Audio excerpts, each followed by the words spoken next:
All right, so we hear the federal government says it is taking a bold step in shaping Nigeria's healthcare future.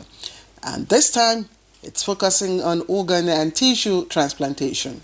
Well, it's a crucial move, Claire. Imagine a system where organ donations and transplants are not just possible, but also ethical, safe, and transparent. That's the vision behind the new standards and guidelines for organ and tissue transplantation services launched in Abuja by the Minister of State for Health and Social Welfare, Dr. Isiaq Salako, who was represented by the Director of Hospital Services, Dr. Jimo Salaudin. Absolutely, Victor, and I should say I was also there, so I witnessed, the launch myself. And it's not just a policy on paper. The guidelines are intended to tackle real concerns, within the area of organ and tissue transplantation, and basically is to protect patients, ensure their safety, ensure ethical standards and proper regulation among those providing the services. Well, I hear it also emphasizes critical principles like informed consent, autonomy, beneficence, and justice. Big words, but simply put, they ensure organ transplantation is done the right way. Absolutely, there's no doubt about that. And getting to this point wasn't really an overnight decision. There were experts who had met earlier, medical professionals from all fields, legal minds as well. We also had regulatory bodies, come together. And like I said, the media, NTA was also represented to collaborate to create a system that works. Now, we're talking about registration, licensing, monitoring, and even central database to track organ donations and transplantations.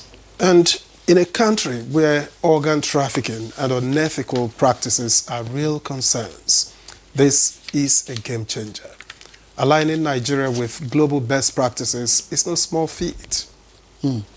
All right, speaking of groundbreaking moves, that brings us to today's edition of Good Morning Nigeria, where we spotlight this transformative step in the country's healthcare system and that's just the first half anyway.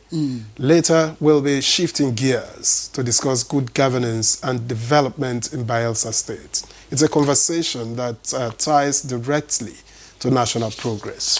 So, stay with us. We've got an insightful lineup for you. I am Claire Adelabu Abdul Razak, and it's always a pleasure to sit here and, of course, share experiences with you on the program. And I am Victor Azo. Together, we'll keep you informed and engaged. Shortly, Chukwudi Obaja will join us for the newspaper review as usual. Thank you for staying with us. Up next on the program is newspaper review.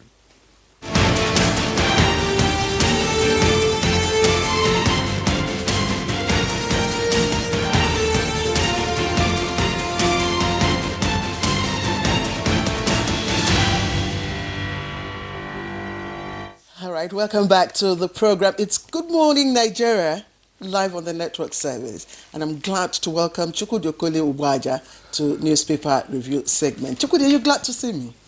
It's not just that I'm glad to see you. There's a particular ring and shine to you. You're so fresh. You're not yet program beaten. enjoy these few days. You know what they say. There are times and seasons for everything. Time to rest and time for work. They say the man is weather beaten. You're not yet program beaten. Enjoy the freshness. I'm ready. We are ready to serve We are ready to just in a bit. Good morning, Victor. Good morning. Newspaper review. Yes, let's begin. And I have the blueprint, which leads with this story. APC, Sheikh Husani to El Rufai, we aren't losing sleep. Party stronger without you. I joined SDP to provide alternative leadership. That's credited to El Rufai. Defection ill-timed. That's according to Lukman. Okay, that story continues on page 8. Just above the nameplate, 2025 UTME, JAMB registers 2,030,627 candidates, closes enrollment. That's on page 13. And below the nameplate, NOA DG charges government agencies on effective policy communication. That's on page 9.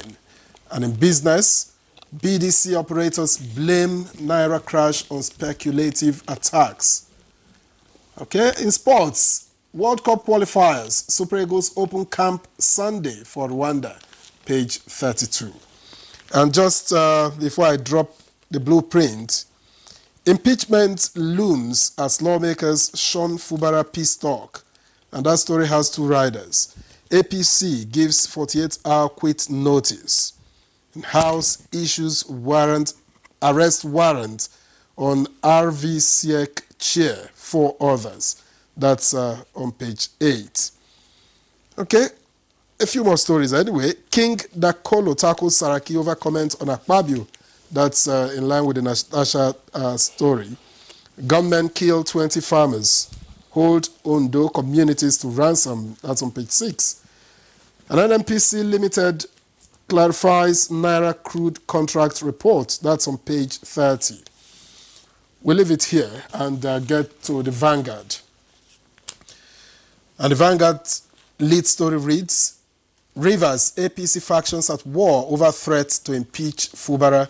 And it has several riders. You can take a look at those. The story is on page 5.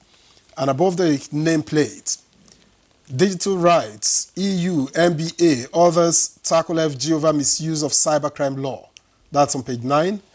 I removed fuel subsidy to protect unborn generation. That's according to Tinubu on page 8. And PDP crisis, Supreme Court reserves judgment on Anyawu's appeal. That's on page 9. Well, let me just leave it here. Claire, Well, you've almost taken everything. So almost, yeah. No, he's leaving it here.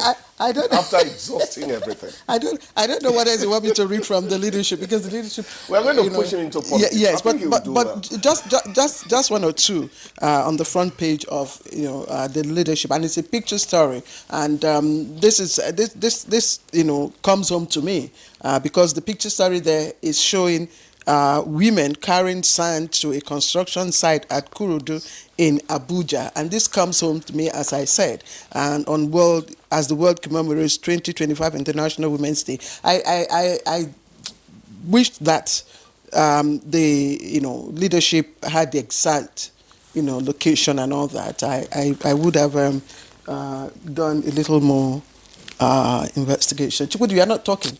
Yeah, because I'm looking at the women. You see, a woman isn't built for manual labor, really. This kind of excessive manual labor. Look at the size of the bowls bearing sand on their heads. Can we have that?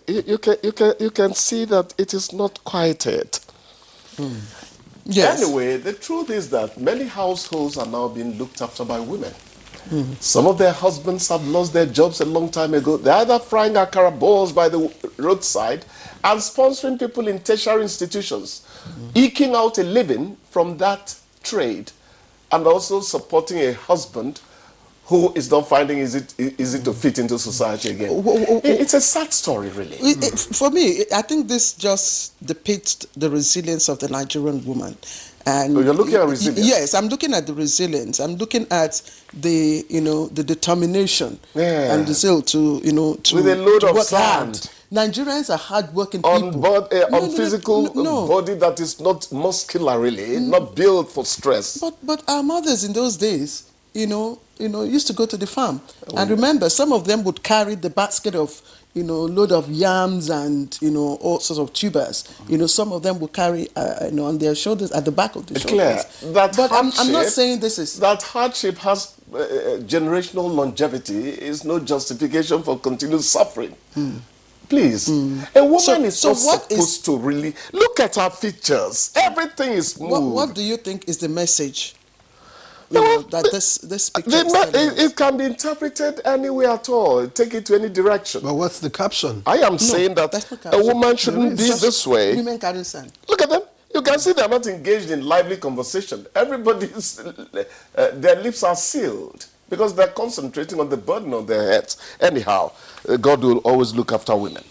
Okay, so let me quickly again. U.S. government ends 83% of USAID programs, and Israel cut off electricity supply to Gaza. I think that's just what I have. Victor, let's review from your papers. All right. The river story seems to be dominant since the Supreme Court judgment. It's going to stay dominant. Remember that those are 27 lawmakers who were out in the cold all the time. They were out in the cold. They are going to try to secure their pound of flesh, get their pound of flesh and all that. But I am one of those who still tell them, dear, don't rush into impeaching Fubara. The people, I said yesterday, one of those militant leaders in those days was telling them, it's not like the Alama Syria case, so when Jonathan was used to push him out and all that, all the things politicians, allege. It was a job pushing out a job. This time around, we're not going to take her because it will be a non-job, The point is this. How does it all serve the interest of the ordinary man, the man in the street? That is what the electorate is shortchanged, our shortchanged in Nigeria, easily. Look at the way our elected people are defecting. When are we going to have the incidence of recall of a lawmaker just because they are not there now to push for the interest of the people who elected them? Nobody has been recalled so far. It's with impunity. They just across the carpet and all that, and nothing happens. Because the process of recall is quite rigorous. It's cumbersome. Nobody says... Now, nobody even initiates these days. At least against Dino Melaye, it was initiated and it failed. We have to deliver a message that is necessary to be delivered at any point in time. Victor, that a project will fail should not hold men back from embarking on it. Because you need to make a point. I agree. Okay, otherwise, they will keep riding roughshod on the electorate. Chukwudi, let's look at another political story. El Rufai dumps APC, joins SDP. Yesterday, someone said SDP may be like an SPV. Anyway, someone said he has no political relevance. And I'm saying if someone doesn't have a political relevance and you're talking about him.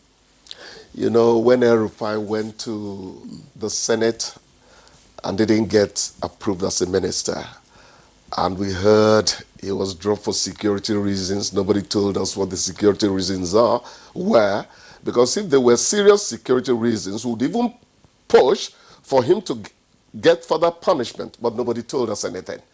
The other day he said, no, they just used that as a ruse. The point is that El Rufai is a bit out there in the cold as well. Fitting into another political party is not going to be easy for him. How he plays it is going to be very interesting in the days ahead.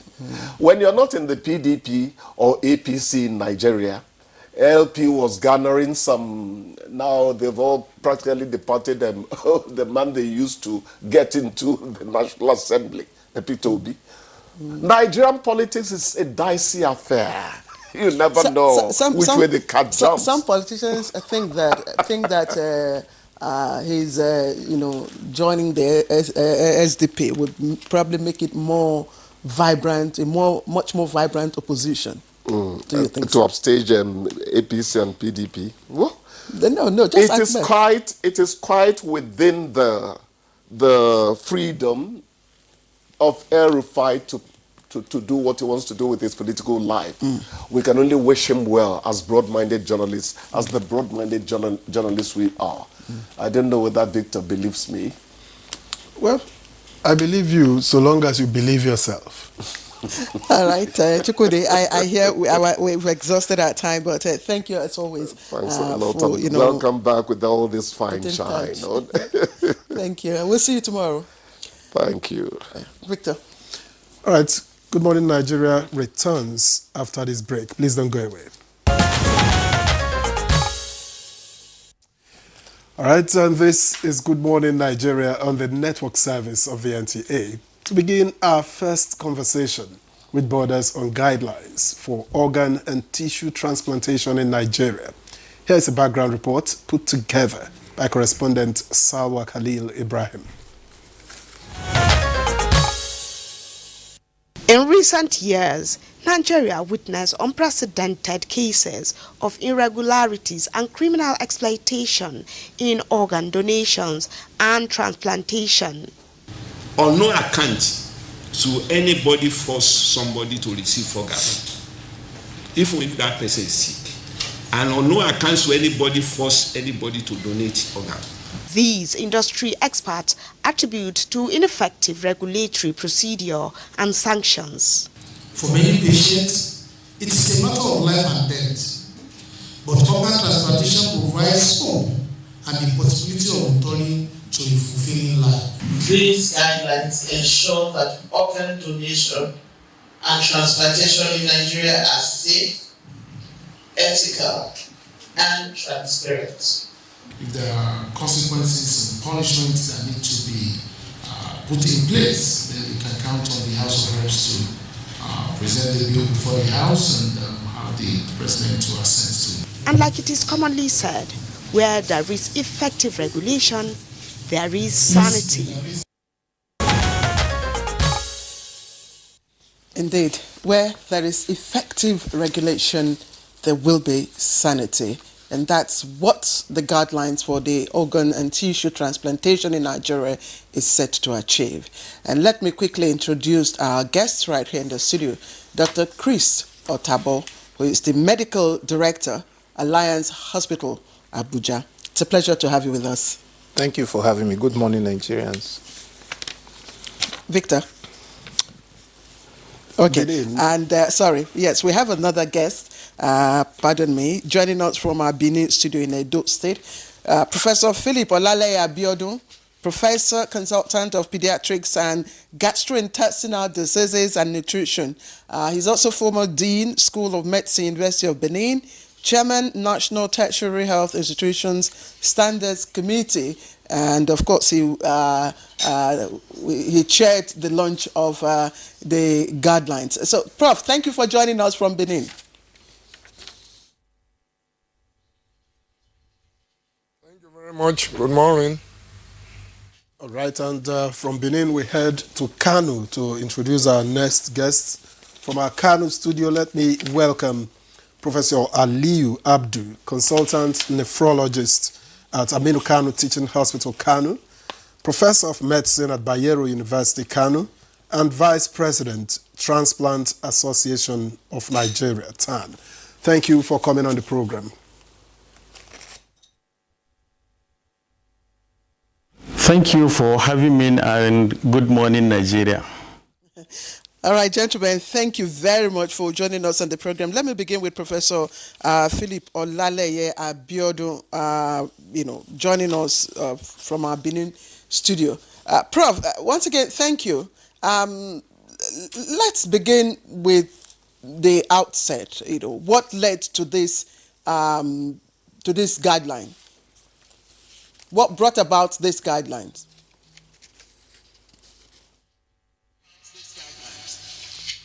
Well, the National Health Act of 2014 gives the mandate to the National Tertiary Health Institutions Standards Committee to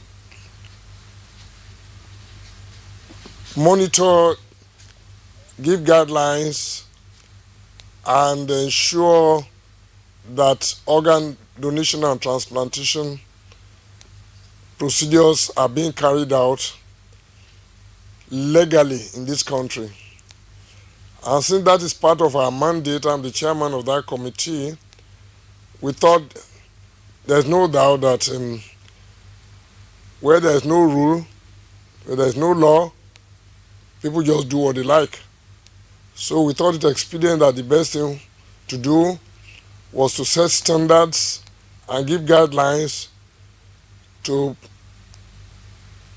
people who want to carry out such procedures in the country, guidelines to people who want to donate organs, guidelines to people who want to receive organs or tissues, and to encourage our people to be generous, to understand what donation is, what transplantation is all about, to ensure that this is being carried out legally in the country, to ensure that people know who want to carry out the procedure, know which qualifications they should have.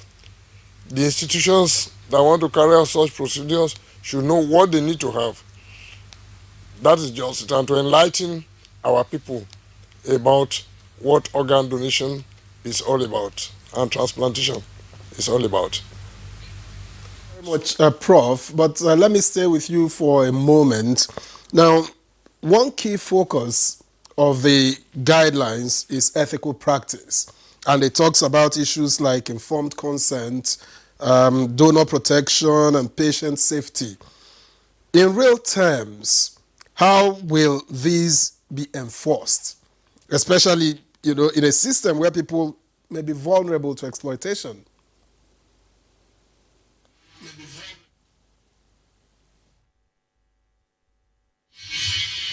Yes, the guidelines, in these guidelines, we have the ethical guidelines aspect, which ensures transparency, non-commercialization, no merchandise, and all that. So we're working with the state governments, with the Federal Ministry of Health, definitely. Then with stakeholders. Initially, some few months ago, we had meeting with stakeholders, which included the agencies, security agencies, the religious bodies, NAPTIP, customs, immigration, and all such other relevant stakeholders to discuss means of stopping the illegal donation, harvesting of organs, and to ensure that this procedure is carried out legally. It's not only in Nigeria. In fact, some reports show that about 10% of all organ donations and transplantations in the country, in the world, 10% are illegally done. And when we say that, it could be 1% in one country. In some other countries, it will be 20, 30%.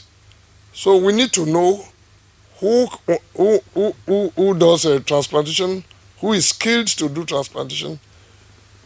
And then when we talk of transplantation, we're not just talking of big issues. We have liver, kidney, all those things, bone marrow, cornea, even the cornea, even the gamete transplantation that we do, that is IVF, surrogacy and all this, they all come under this purview. And so we have to let people know, you can do it, you can receive organ, and to ensure that the donor is not in any way harmed, to ensure that we don't shorten the life of any donor, and to make sure that the recipient benefits from it. But importantly, that there's no commercialization, no sale of organs. It must be with consent of the donor. And when the donor consents, he must not sell the organ. It must be out of free will, but not to make money out of it. So, and we don't want any middlemen who will be collecting organs from people and go and sell them. All these are part of the things that we are written in these guidelines that we just launched. Thank you. I will still stay with you a bit more before we escalate our conversation to our other guests. And that's because even at the compilation of the guidelines at the initial stages, several issues, came up. There were several ideas that came up. So I just like for you to give us an insight into the very fundamental items, within this guideline, both for the donor, the nephrologist practitioner, and for the institutions. What are those basic guidelines that stand out?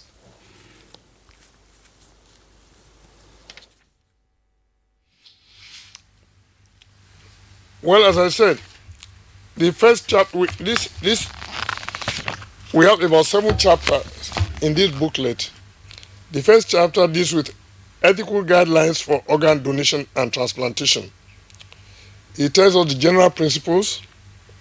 It tells us guidelines for practice in the hospitals involved in transplant surgery, advisory on the procedure, recommended skill sets for the laboratory setup, criteria for screening, donation, and handling of the human organs, then post-donation transplantation procedure guide and follow-up care. That is, you take an organ from somebody, that person definitely needs to be taken care of financially, not selling, but the money that it costs that person to come, to donate, to take care of him or herself after the transplantation, that one must be paid, but not for selling the organ. Then the care of the person that is being taken, that has received the organ, you have to be sure that the organ is not rejected, the drugs that will be necessary to take care of that patient. Then establishment of an organ bank in the country, a registry and an organ bank where people who have voluntarily donated their organs, where these organs can be kept and they will still be safe and can be used for other people, and to ensure that we follow certain principles, priority and first come, first serve, but also based on priority. That is where the organ will be, and that is where the purpose of the organ bank. The registry will be to know those who are carrying out this procedure, where they are all over the country, to encourage them to know the mortality, what are the consequences, what has happened to the people that received organs, and then to do some research. It will help each and every one of us to encourage us. This is how the procedure is carried out. This is the consequence. This is the result of procedure carried out in Lagos, in Abuja, and then we compile this on regular basis, and we let the public and the surgeons or whoever is doing it know about it. Thank you. We come back to the studio. Let me bring in Dr. Chris Otabo, who is the Medical Director of Alliance Hospital, Abuja. Dr. Tabo, I'm just wondering, what is the burden of demand, for hospital institutions that provide these services that will make, these rules and guidelines, apart from the fact that the National Health Act, had mandated the tertiary institution to do that. What is the way that has made it mandatory? Thank you very much for having me one more time. The burden of organ failure in Nigeria, particularly kidney failure, is quite huge. And people are dying in their numbers every day. And it's in response to that hospitals like ours decide to take up the challenge to save lives. Last week, I was walking on the corridor in the hospital and I saw a patient that we did a kidney transplant for in 2019. The man is looking hale and healthy. He flew in from the east. For that alone, I'm so fulfilled that not just him, his family, he's the breadwinner, But for every one of such, there are hundreds that are not fortunate enough, either because they are not financially buoyant or they couldn't get an organ from, a willing donor, and sometimes maybe they don't even know the right place to go. So the quest to save lives is what necessitated some of us. Even though the National Health Act was sketchy, it just talks about the general principle. But this committee is what we have been waiting for. And I want to commend the chairman of the committee, Professor Abiodun, for this milestone that we have achieved in the organ transplant space in Nigeria.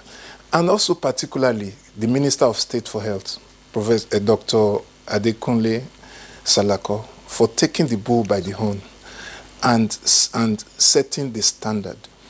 Before now, we were doing what we knew was best based on our own ethical persuasions. And I'm happy to tell you that 95% of our own hospital guidelines are enshrined in this guideline.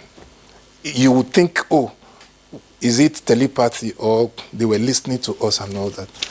We were the only hospital that was requesting for a court affidavit before we can even listen to a potential donor. Go to the court and tell them your age, tell them that you are not going to collect money, tell them your relationship with the recipient and all that. Once the court has cleared you, who are we to say no? Because it's still it's a matter of the law. So, the Bible says that where there is no law, there is no sin, because sin is a transgression of the law. So every great structure and every great institutions have been carved, have been molded by laws. Even when God, in my Bible account of the creation, the Bible says at the beginning the earth was formless and void. It was a chaotic mass. God had to speak orderliness into it.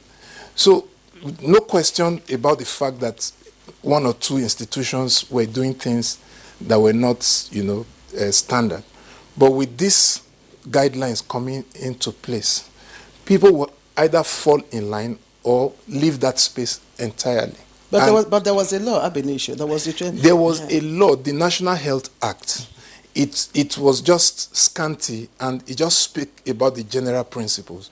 But the nitty-gritty was not defined. This guideline, first of all, it talks about which hospital in the first place is qualified to undertake organ donation.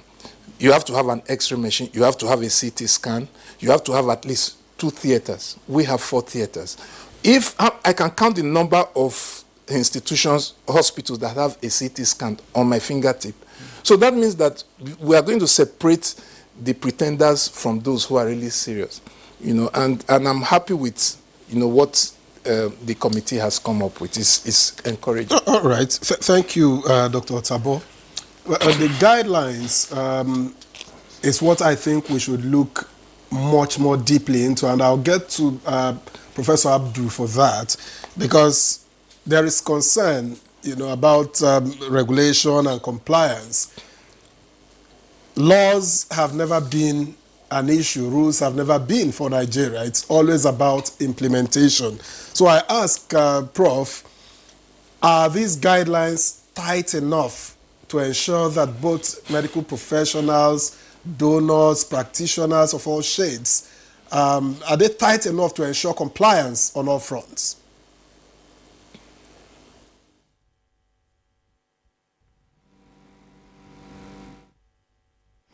Yeah, thank you very much. I think one good thing with this guideline is that the professionals in the field, that is the stakeholders, are involved in the generation of the guidelines. It is what they believed in and what they themselves put in place to guide their practice. Therefore, this ownership of the guideline will encourage compliance. Secondly, the committee chaired by Dr. Biodun did a very good work in sensitization. You just heard from him that they had meeting with all stakeholders in the security sector and other relevant organs of government that are responsible for implementing and guiding the implementation of these guidelines. So these are some of the things that make the guideline unique. One, the ownership by the stakeholders themselves. They feel that this thing belongs to them. Hear what Dr. Otabo said. When he read the guideline, it's just some 90-something% of what is in his hospital. And he was not there when we developed the guideline. I was lucky I was a member of the team, but we spoke the mind of professionals in the field. Therefore, this will encourage compliance. Secondly, the involvement of the security agencies and other arms of government that are relevant in this area will help in protecting the implementation of the guidelines. So these are factors that will encourage the implementation of the guidelines. So there is hope for this. It's our prayer that it won't be like any other previous attempt at regulating things in Nigeria, where it's in the book, but it's not in the practice. So this is my take on that. do. Let me stay with you for a moment. You know, I asked that question because when Professor Abiodun was speaking, he talked about ensuring that people don't benefit, you know, monetarily from donating organs. And I asked, how are you going to do that? For instance, I present somebody who is purportedly going to donate organ free will. He's just a friend or is whatever it is. How are you going to ensure that behind there is not another negotiation which will ensure that he gets benefits for what he's giving?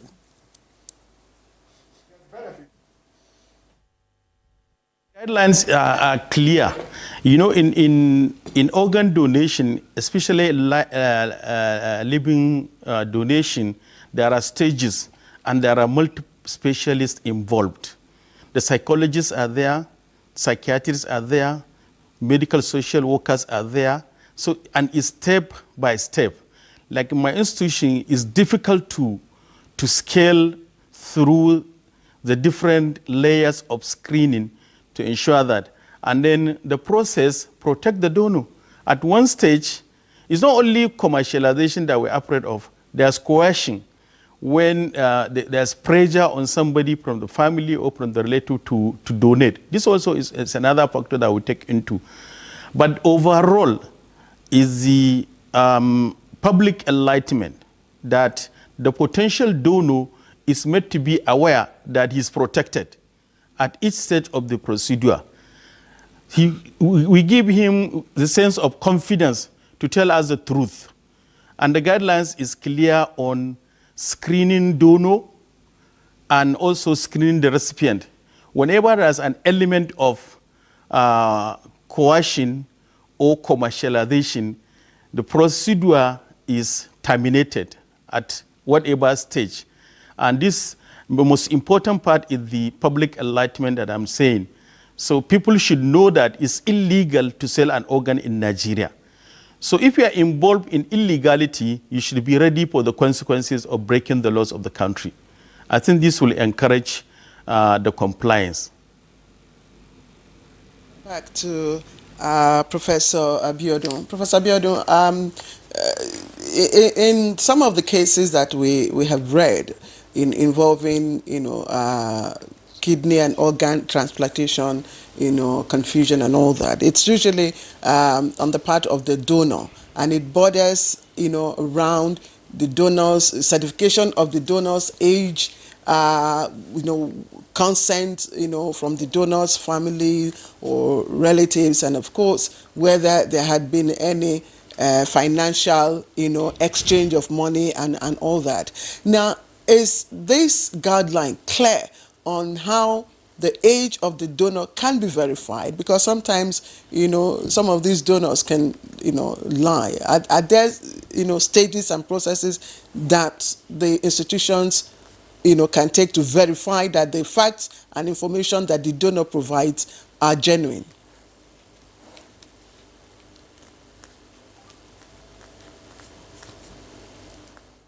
Well, in these guidelines, we have stated it that it's mandatory for every institution that is carrying out these procedures to have a committee,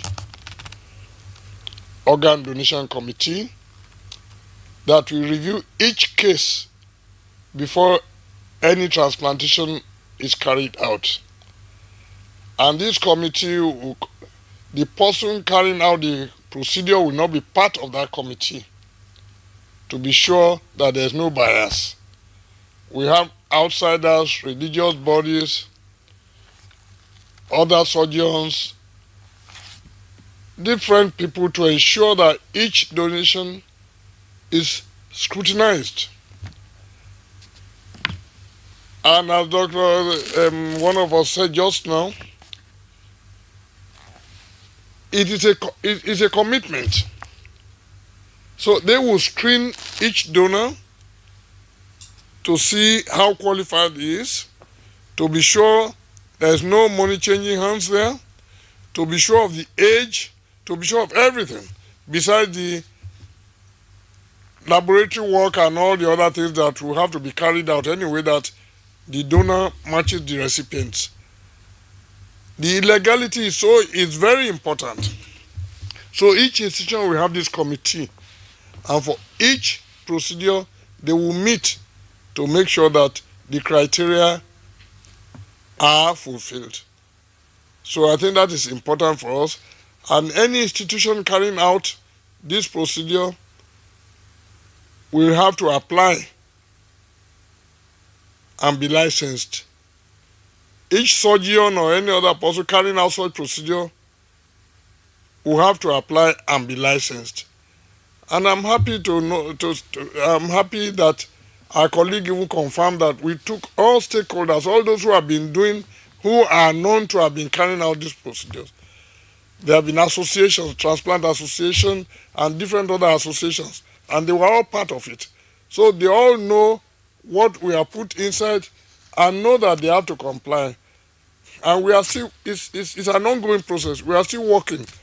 We still be meeting with them. We still be meeting with the stakeholders, the religious bodies. There's no religion that is against organ transplantation. There's none. It is the body goes when you are dead. It's the soul that each religious body talks about. So the body decays. So we are not using souls. We are using the bodies. So there's no problem in that. But we continue to enlighten our people too. Even those who are willing to donate, they should know that they are not going to make money out of it. So that is very essential. So as long as all of us work together, you and I have to be part of it. As I said in an earlier speech somewhere, see something, say something. You see anybody who is playing such games, trying to lure people to buy their organs or to take their organs and go and sell them, let the security agencies know. So each and every one of us has to participate. There are more people praying, as Prof said just now. There are so many people who need organs. So we have to enlighten people. It's also part of our job to be willing to give their organs and to make sure that no harm will come to them. Their life will not be shortened because of that. That is very essential. So not just out of pity, okay, take me, let me do it for myself, I'm ready to die. We don't do that. We must ensure that there's no harm. So these are all part of the jobs which we have to do. And this document is just the first time. We shall be reviewing this regularly. And then the institutions that are carrying out the donations will be licensed and will be coming regularly to review what they are doing. That is just, those are things we need to do to ensure that transparency is there and legality. Professor Abiodun, thank you very much, but I'd like to stay with you because there is this aspect of the guidelines that speaks to creation of a central database, for organ donations and transplants. How exactly is this going to work, and will it impact transparency and efficiency within the system?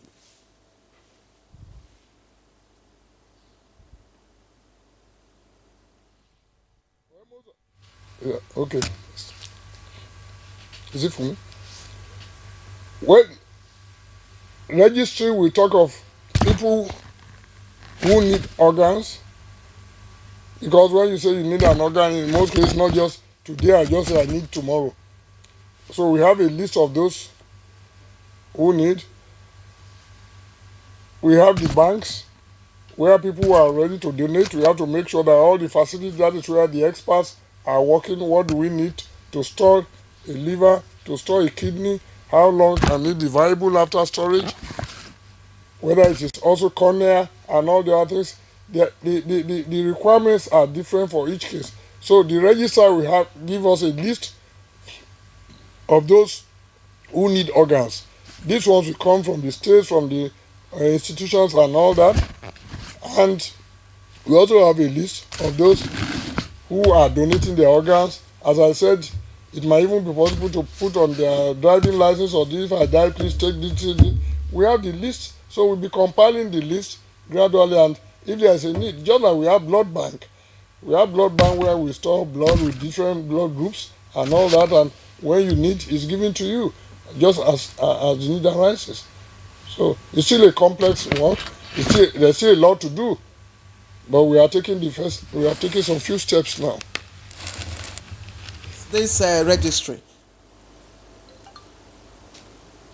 Yeah, Prof, I'm just wondering who will take the responsibility of managing and coordinating the registry?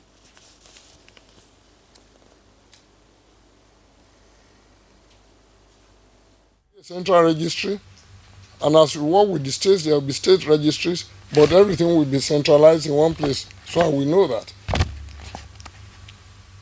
So it's going to be a responsibility of this committee, the Federal Ministry of Health, and then with the regions, the different states of the Federation. So we are working on that. As I say, we are working with the states and all their stakeholders. Registry, how does that help in sanitizing, the process? Okay. Maybe before then, let me just say a few words about the operationalizing the regulations and looking at the disparity between the theory and the practice. For every one organ transplant that succeeds in a center like mine, about 8 have been disqualified. And they are disqualified based on either incompatibility in terms of the blood type, or maybe because when we interview, because we have an ethic committee. As the medical director, I take ultimate responsibility for what happens in the hospital. Many times, a night before the surgery is cancelled. Why? Because the psychiatrist reviews the patient and he finds that the patient is moody. What's happening? So we begin to dig and we discover that, the benefactor of the donor is the one that is sick. And she's being muzzled, kind of, because I'm the one that have been paying your bills after all. I trained your children. Okay. So why are you not willing to donate for me? When we find that out, we cancel the case immediately. Sometimes, when we discover that money is about to exchange hands or has exchanged hands, we cancel the cases. But you cannot, that cannot be watertight. Like you said before, transactions happen behind the hospital, and the recipient presents the donor like, this is my niece or my nephew, and he's willing to donate. And the potential donor goes to court, swear to an affidavit that no money is exchanging hands, only for us to find out. Money in the bank. Only for us to find out later that money actually indeed exchange hands. You can't rule that out, especially when the potential donor is desperate and poverty is driving this. So we do our best to ensure that those things don't pass through, but you never can. It's just like if you go to the Nigerian Immigration Service, people go to court to swear an affidavit. You see a 26-year-old footballer, he will swear in the court that he's 18. With that 18 years affidavit, he is going to the embassy, to the Nigerian Immigration Service, and he's getting a passport that says that he's 18 years old, because he knows that age gives him an advantage in terms of the possibility of him signing a club in outside of the country. What happens in that arena happens everywhere, and it also happens in the transplant space. But with this, it will improve the vigilance. But I don't know how it can completely be eradicated. It's a problem that is fueled by poverty. But where we see it, we nip it in the bud and we disqualify such patients. Then concerning the registry, this is what happens abroad. There are some of the patients that fly in to have their organ transplants in Nigeria is because of waiting time. Sometimes 3 years they are still waiting, and no compatible potential donor is popping up. So, but in those advanced countries where this registry is well organized, potential donors signify their interest and they put them in the waiting list. So, and then those who are waiting for organ to receive organs are also on the waiting list. When they pop up and there's a match, they call them to say, okay, you have a donor. In other words, you don't have to know your donor. You don't have to. You don't have as to. long as they are compatible. So there's a system arranges that. But it's also, relatives are also encouraged. If what we do, we tell our recipients, those who have need for organs, go talk to members of your family. If there's any, because the chances of compatibility is higher amongst family members. If that works out, fine. But the organ registry would now become like a backstopper for the general public, and people can go there for those who need organ and those who are willing to donate. But it will require a lot of sensitization for people to do that willingly and without any financial motivation. I'm just wondering, in blood donation, I know that I don't know if it is internationally accepted. We have here those you call commercial blood donors. If we are trying to curb exploitation, by setting up a organ registry, aren't we doing the same?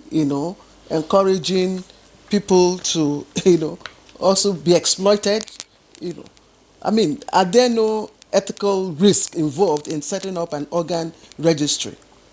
No, it has worked in countries, in other countries before.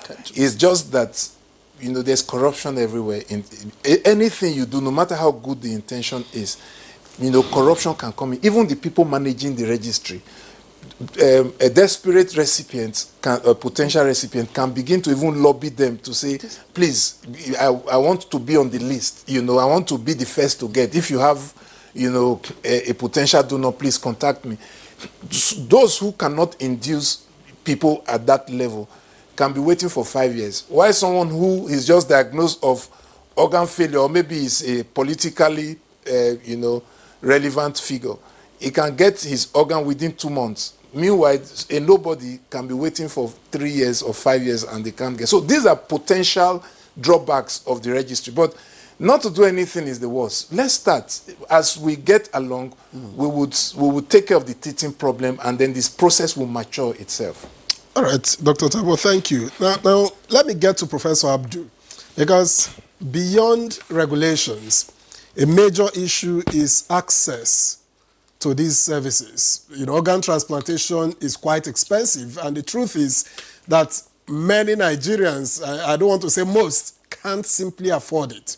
So what are the options available, to ensure that it is more accessible, more affordable to Nigerians? I know that recently there's been this talk of, subsidy, but I think, is it 10 or 12 centers across the country? Considering our population, this is unlikely to scratch the surface.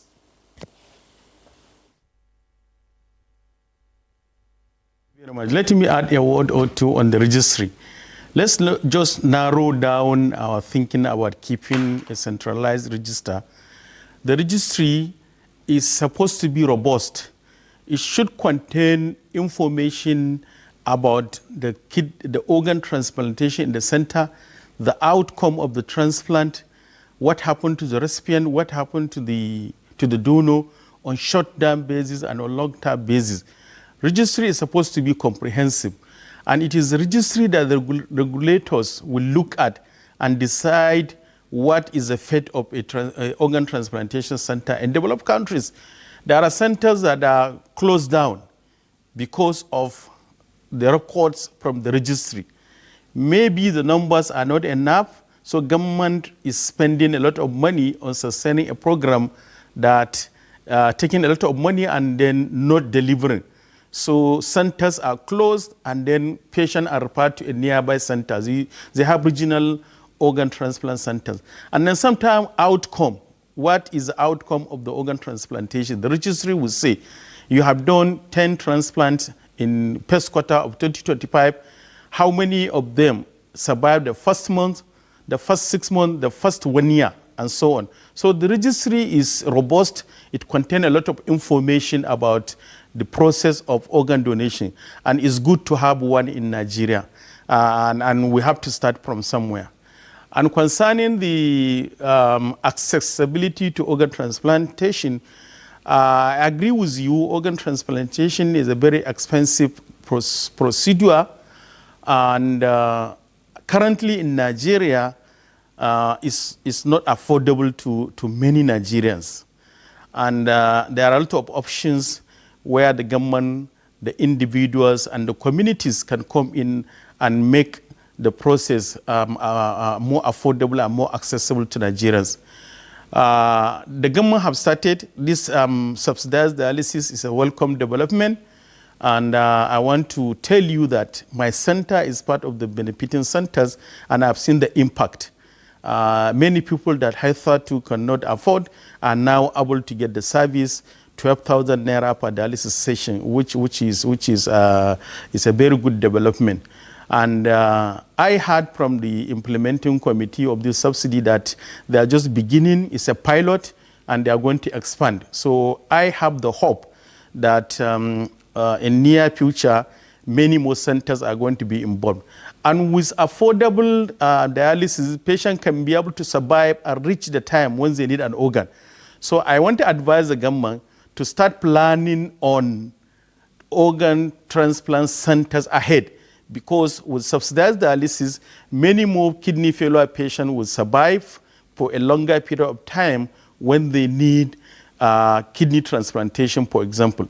So if the government is thinking ahead, I can advise. So from the federal government institutions, I'm happy Professor Abiodun is here.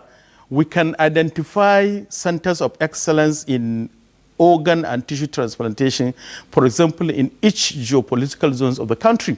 And then the government shall invest in those centers in terms of manpower, in terms of infrastructure, in terms of whatever is needed to boost the capacity of those centers.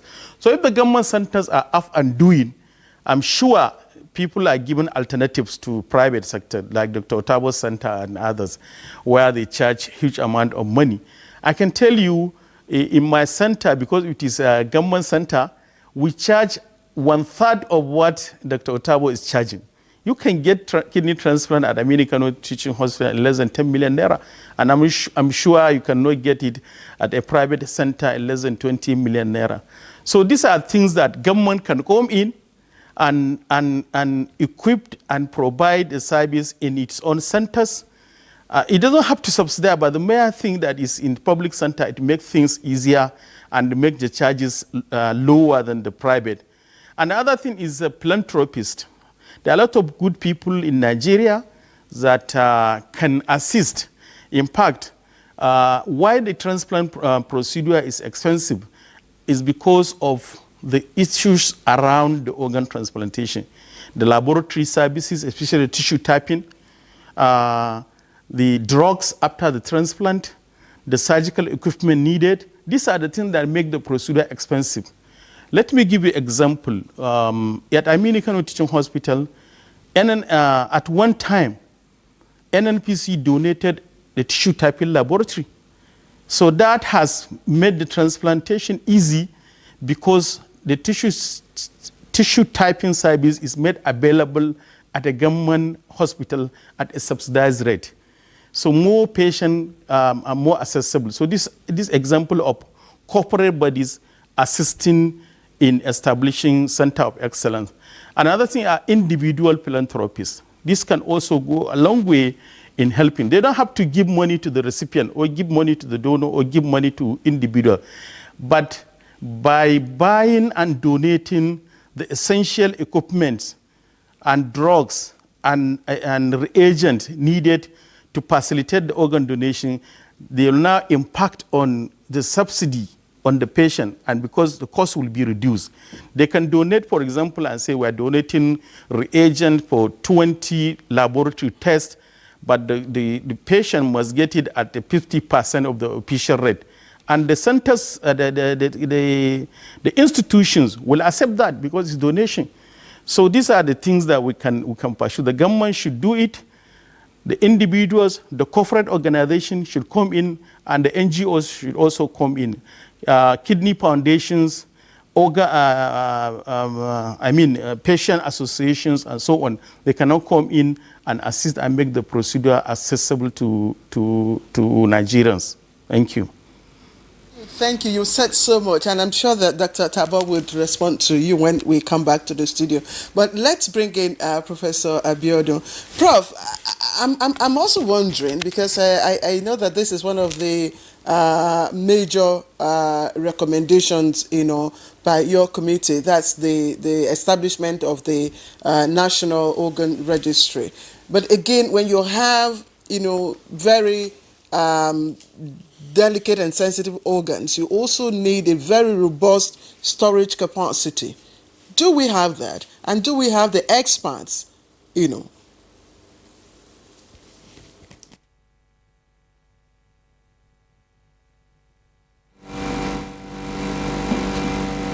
Say one point.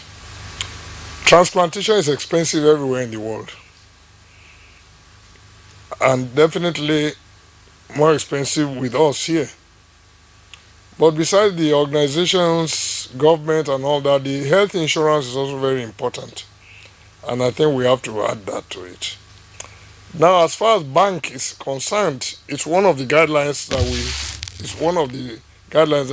we put here, standards that will bank organs. And it's not cheap. But we have experts in Nigeria. Not many, but you've heard that some centers have been doing transplantation. So there's no doubt about that locally we have experts. But we also hope that with these guidelines and standards and encouragement, now there will be more centers. And that is why we want to register those who are doing it, so that people don't just go to fake people and go on propaganda or an advertisement that they are doing this and that. Anybody who says he wants to do it or is doing it will be accredited. So that is that. So fake people will be able to push them aside, and there's punishment for those who carry out these procedures illegally. And I also want to stress, it's not just for those who carry out the procedures illegally. The go-betweens are also going to be punished. Anybody who makes it his business to go and canvass to poor people and others to harvest their organs will be punished. Anybody who helps in transportation of such people will be punished.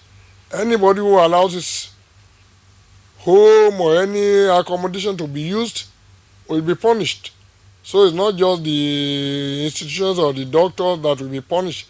Anybody who participates at all in any form of illegality will also be punished.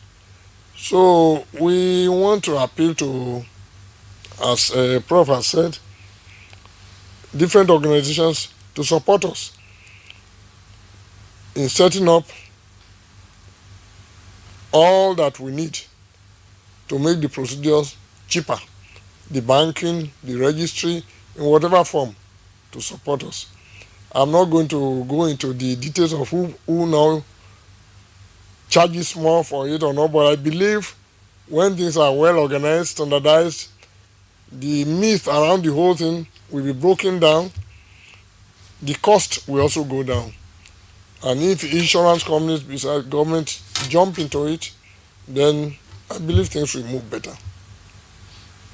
Thank you. Professor Abiodun, thank you very much. I'd like to get back to Dr. Tabo, because earlier Professor Abiodun was talking about there is no religious issue, that is against organ transplantation or donation. But I'd like to ask, in your practice, have you found cultural or religious, obstacles to organ donation or transplantation?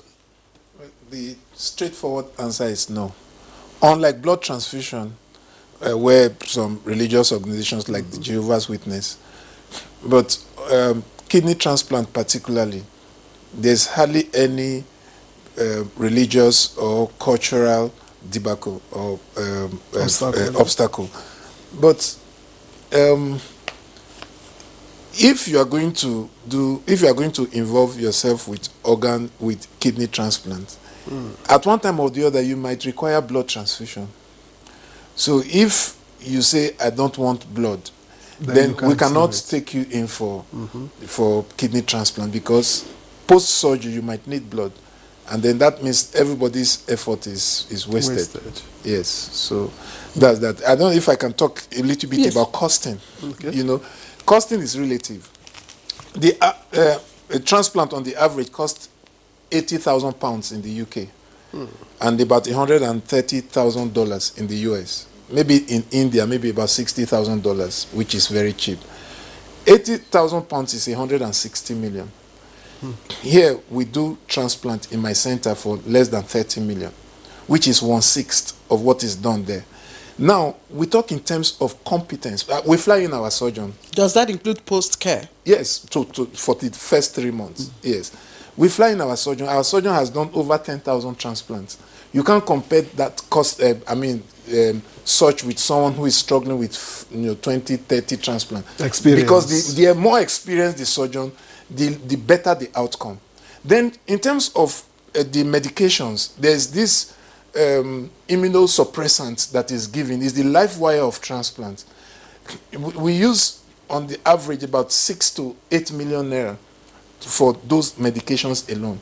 And transplant is 2 surgeries simultaneously at the same time with a retinue of experts. More than 30 experts are on the patient, both the donor and the recipient. You need intensive care unit for a number of days. So a lot goes into the transplant. I don't know what happens in Aminu Kano Teaching Hospital. Maybe the government is taking responsibility for some of those things. But when you look at what we are offering and the output, and then you look at the costing, you will agree with me that we are really, our pricing is fair compared to the same quality they will get when they go abroad. And that's what we have guys flying in from Germany, Nigerians who live in diaspora, from the UK, Germany, Canada, different parts of the world. They come in to do their transplant and they go back. So, that's better than they doing it there. Why are they not doing it there? Prohibitive cost.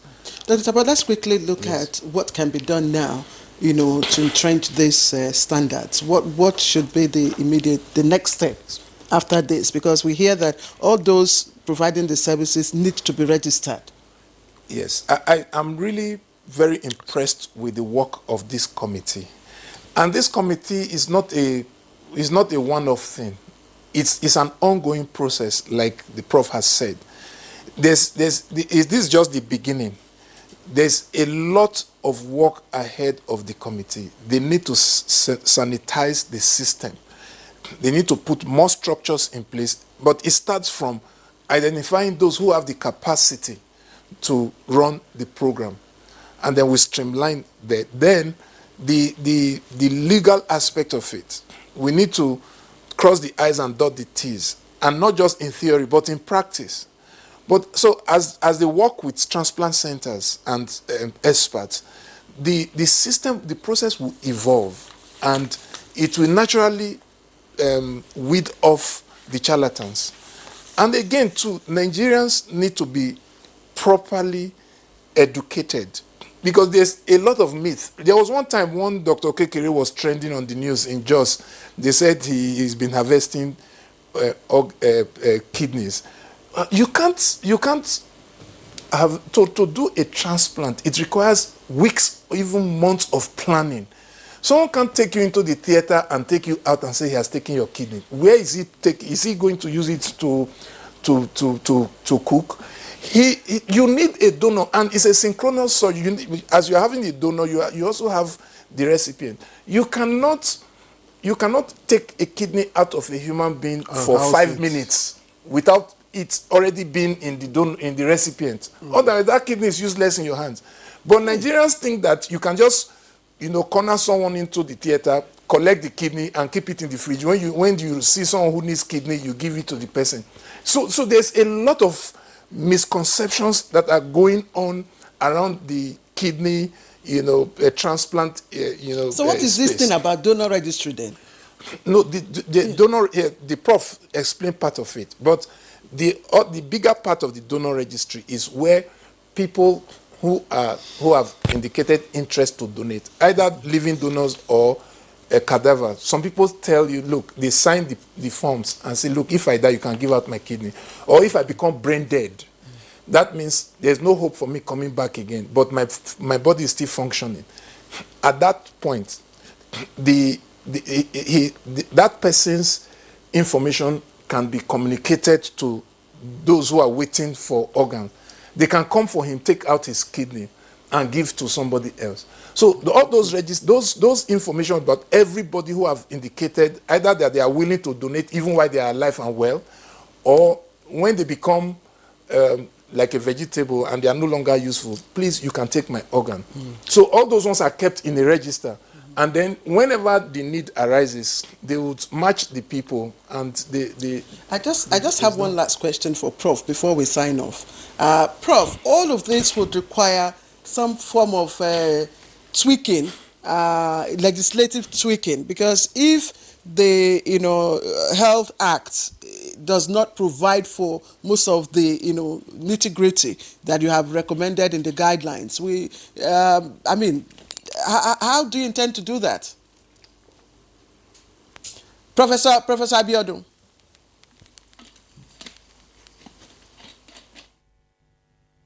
Remember at the launching, there was a member of the House of Rep who was there with us. He's the chairman of the Human Rights Committee of the House of Reps. He was there that day. And he said that any legislative act that we might need should be communicated to them and they will be ready to work with us. So it's not a one-man show. Whether it is with the security agencies, whether it's with the legislative section, we are working together. And as we go along, we also see the need. Whom do we need? Is it NAPTIP? Is it immigration? They were all there at the stakeholders meeting. They are all aware of it. What we need now is sensitization and collaboration with the different agencies. And go along. So as we go along, if we see any act, for example, I think the punishment for one state now is about not less than 7 years, and the other one not less than 5 million, depending on what the gravity of the offense. But as we go along now, we see it's not enough. We work together with them, and they are ready to cooperate with us, as he said, even on that day of the launching. So we work with every group. Olayele Abiodun, Professor, Consultant of Pediatrics and Gastrointestinal Diseases and Nutrition, former Dean, School of Medicine, University of Benin. Thank you very much for joining us from our Benin studio to discuss this very important topic. We also would like to appreciate Professor Aliyu Abdul, Consultant Nephrologist at Aminu Kano Teaching Hospital, Kano. He also joined us from our Kano studio. Thank you, Professor. And back here, let's also appreciate Dr. Christopher Tabo, who is the Medical Director, Alliance Hospital here in Abuja. Thank you very much, Dr. Tabo. Thank you for having me. All right. Please don't go away. Good governance and development in Bayelsa State is our next stop. All right, many thanks for staying there. Now, Bayelsa State is at a significant point in its governance journey. And that's because Governor Doye Diri's administration is marking 1 year into its second term. Of course, beyond the timeline, the real story of progress is what we're about to talk about. Absolutely, Victor. What's the real progress? What's the story? And that's the question we'll be asking. And that's, of course, the question Bayelsans have been asking over the past 1 year. We've seen major developments, I must tell you, in infrastructure, education, healthcare. But how far-reaching are these changes? And what challenges still lie ahead? Well, today we take a critical look at governance and development in Bayelsa State. What has been achieved? What still needs work? and what does the future hold for the people? Right. Let me welcome once again to Good Morning Nigeria for this conversation, Everada Bednego Dunn, Technical Advisor on Communication and Strategy to the Governor of Bayelsa State. And he's a high chief. Hey, I'm sorry, you were looking at me with one eye. I thought you would not ask that, and I would have mildly protested. Of course, with the right, with your cap. Sorry. High Chief Don Evarada Abednego. Yeah. Now you call sir. Yeah, good morning, and thanks for having me. Yeah. All right, let's talk Bayelsa. You know, what strategy has the Diri administration implemented to address, you know, the security challenges confronting Bayelsa State? And Bayelsa is a unique place because of a lot of water and all that. How do you deal with all of those in developmental times? It's quite enticing that you're starting by asking about the question of security. It is true, after all, that security remains the focal point for any nation that wants to thrive in development, because it's the superstructure that determines the existence of the substructures of society. It is true, therefore, that under the assured prosperity of Governor Diri as Governor of Bayelsa State, we've been able to make very massive investments in security. The reason is that we want to ensure that other sectors of society thrive. Now, how have we been able to do that? It's all about investment. Now, when we talk about investment, we must know that security is not entirely the job of a state government. It's a collaboration between the federal agencies and institutions, the state government per se, and of course the citizens, who must show ownership and responsibility of the preservation of their lives and protection of lives and property.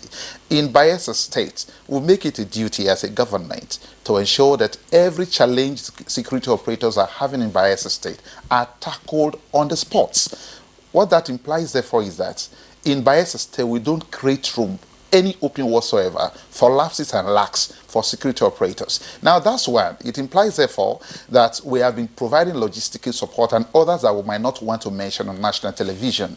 The second one is about weaving in those people in the neighborhoods, in the community, rural areas. How do we do that? The government continuously hold meetings, town hall meetings with the people alongside security operators and managers in the state to ensure that everyone comes to show ownership and responsibility. I tell you for free, new bridges of security have been built in Bayelsa State. The gaps do not exist anymore. The trust that security agencies have with the citizens of the state is first amongst equal in this country. And that's why we're not surprised that again and again security assessors all over the country, I keep saying it anywhere I go, and I must say it for the opting time, here in Bayelsa State, security management is top-notch, and we are first amongst equal, and we are indeed the best, the safest state in Nigeria. The reason is because there is that ownership and responsibility. Crime is at its lowest ebb in Bayelsa State. We wish that's the situation in this country, because but that's that also, does that also, I'm sorry, Claire, does that also include, you know, protection of oil facilities from sabotage and, you know, vandalism? Of course, we must understand that Bayelsa State largely relies on oil revenue, just like the country. Therefore, everything and anything we need to do to improve crude oil production in this country must be looked at critically. In Bayelsa State, we don't compromise anything. And that's why we are asking, yes, the days, you know, of protests, agitations, and too much of resource control arguments, of course, they are still there. But we are seeing that Nigeria is moving forward. And as a state, we do everything to work with security agencies. And most importantly, our people have seen that, you know, breaking pipes and all of that does not change anything. Besides, it pollutes our environment and degrades everything about life. Here in Bayelsa, the security is top-notch. We are number one. I will continue to be. High Chief Dunn. Okay, that's fine. So let's look at the prosperity assured of Governor Diri. This is, you know, first year in his second term, and he's been driving, you know, this prosperity. Now, this is consolidating the assured prosperity, or prosperity assured.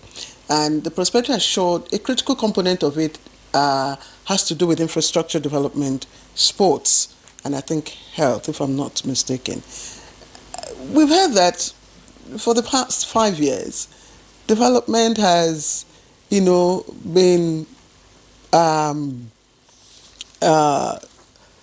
you know, restricted. I don't want to use the word restricted. Have been that the government has focused his developmental strides basically on 3 or so of this, 8 LGAs, namely Nembe, Yenagua, and Southern Niger.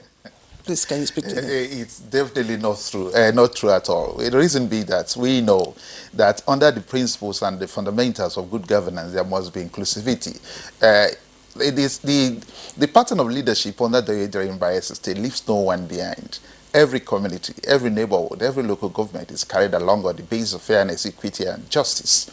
In Bayelsa State, programs and indeed critical infrastructure are spread across board. There isn't a local government in Bayelsa State that is not having a good time under this administration. I'm an Ogbia person. Okay, fine. Let's talk about Ogbia. I am an Ogbia person, and a few days ago, the world plummeted in Otoke. Otoke is the hometown of former President Goodluck Jonathan, whom this country celebrates every day as the icon of democracy. And I tell you, what did he do? He built a road that the height is that of an electric pole from the swamps, from nowhere, and no one believed that it could be done.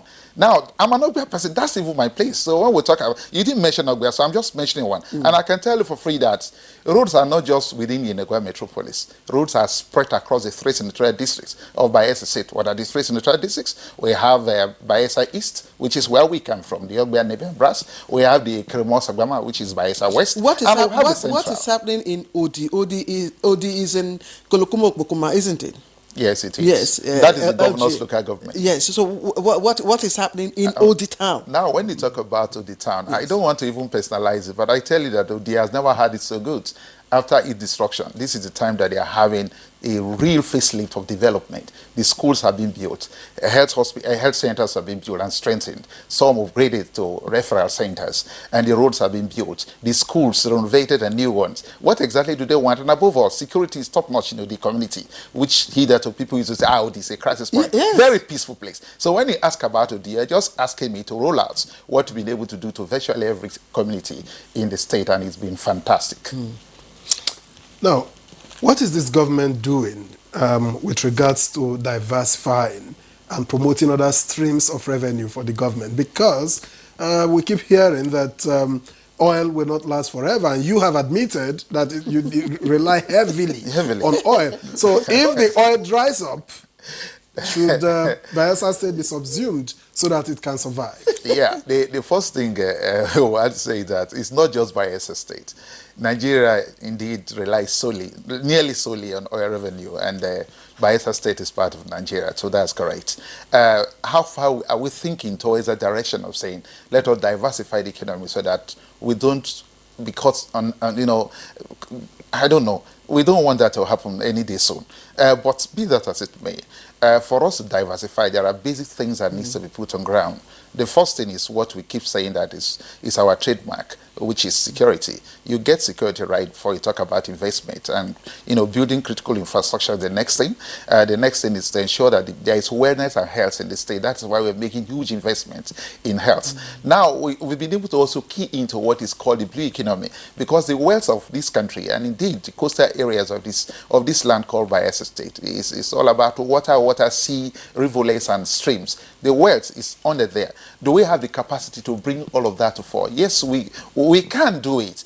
And we also need expertise from folks from afar, which means we need to encourage investors to come to our state. For us to get that right, first is to do security, which we are saying, bragging, we've got it right. The next thing is building critical infrastructure that will take routes to the depth of the Atlantic, which is really where the depth of the wealth under the sea is. That is what we're doing. We are also saying that because we want investors to come, they are not going to come with generative plants and start burning diesel.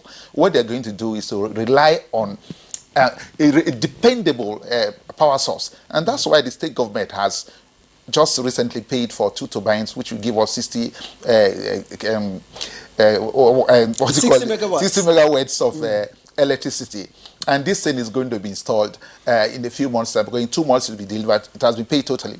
And then the groundwork is being done. And the governor has assured the people, the critical stakeholders, investors who came here to do the business with us, have all assured the state that this job is going to be done by the end of this year. Bayelsa State is going to have 24/7 light. how sweet it is. What are you waiting as an investor across the globe? You're coming to Nigeria for the first time. If we're saying Bayelsa State is the safest and the roads are going to the sea, and we're talking about diversifying, why don't they come and invest in that? Not just about what is under the sea, it's also about tourism, and it makes us better.